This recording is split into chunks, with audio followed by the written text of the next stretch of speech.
90 зууны алдартнуудын үлгээ болсон улсчууд та бүхэнтэйгээ уулзж байгаадаа баяртай байна. Бат Эрдэнэ аврагтайгаа цэргийн 3 жилийн хугацааг өнгөрүүлсэн ийм хүн байна. Тэгээ манай Бат Эрдэнэ авраг маань сэтгэл зүйн найз нөхдөд тусрах хөдөлмөрч шудраг зан чанартай.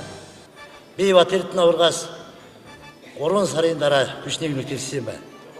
Тэгээ очоод бэлтгэлийн хувьд сунаргүй, бэлтгэлийн хувьд сунараа авах хугацаа байхгүй.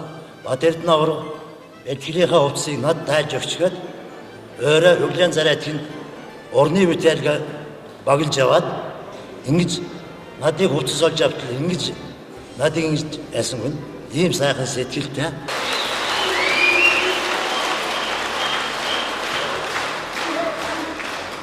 Ингээд ийм сайхан хүнийг Монгол улсынхаа ерөнхийлөгчээр сунгаж авахыг та бүхнээс хүсэж байна.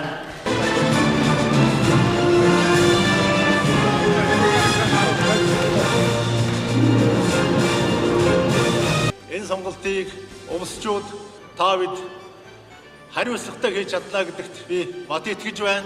Хууль зүйн байнгын хорог толгоолсон туршлагатай хуульч хүн. Энэ удаагийн сонголтоор та бид эвийг эрхэмлэж, зөвийг дэмжиж, хуульч ерөнхийлөгчтэй болцгоё. Улсын хурлын гишүүн Бат Эрдэнэгийг одоо би дэмжиж байгаа. Яагаад гэвэл бас уртлын одоо өмдлийн ерөнхийлөгч элбэг дорж байна.